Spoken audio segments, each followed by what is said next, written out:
Supreme court Adil बाज़ई को D-seat करने का फैसला कलअदम। इलेक्शन कमीशन ने नोटिफिकेशन मुअत्तल कर दिया। जस्टिस मंसूर अली शाह की सरबराही में 3 रुकनी रेगुलर बेंच ने आदिल बाज़ई की अपील मंजूर करते हुए इलेक्शन कमीशन का फैसला कलअदम करार दिया। रेगुलर बेंच ने कहा कि तफसीली फैसला बाद में जारी किया जाएगा। दौरान समाअत जस्टिस आयशा मलिक ने सवाल किया कि आदिल बाज़ई केस में हकाइक जांचने के लिए कमीशन ने इंक्वायरी क्या की। जस्टिस शकील अब्बासी ने कहा कि बस बड़े साहब का खत आ गया तो बंदे को डी-सीट कर दो, ये नहीं हो सकता। जस्टिस मंसूर अली शाह ने कहा कि एक हल्के की आवाम को डिसफ्रेंचाइज करने का पैमाना तो सख्त होना चाहिए। आदिल बाज़ई के वकील सरदार तैमूर ने दलाइल में कहा कि एक दिन मामला इलेक्शन कमीशन पहुंचा, अगले दिन कार्रवाई शुरू कर दी गई। हमने कहा जो नून लीग से वाबस्तगी को बयान हल्फी बताया जा रहा है वो तो हमें दे। जस्टिस मंसूर अली शाह ने कहा कि नेशनल असेंबली में हल्फ लेने की तस्वीर तो है लेकिन वाजे नहीं हो रहा, दस्तखत किस पर किए जा रहे हैं।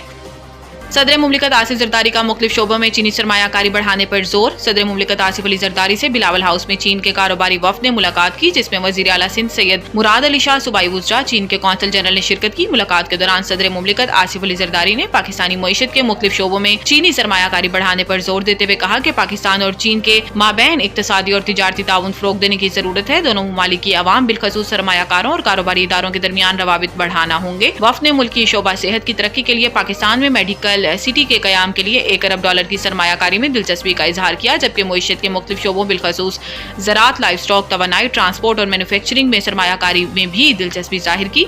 इस मौके पर सदर मुमलिकत आसिफ अली जरदारी का कहना था कि पाकिस्तान और चीन के दरमियान गहरे और तारीखी बरादराना ताल्लुकात हैं। दोनों ममालिक के अहम अमूर पर मुश्तरका मुफादात और ख्यालात हैं। पाकिस्तान और चीन के माबैन कई दिहाइयों पर मुहीत गहरी दोस्ती है।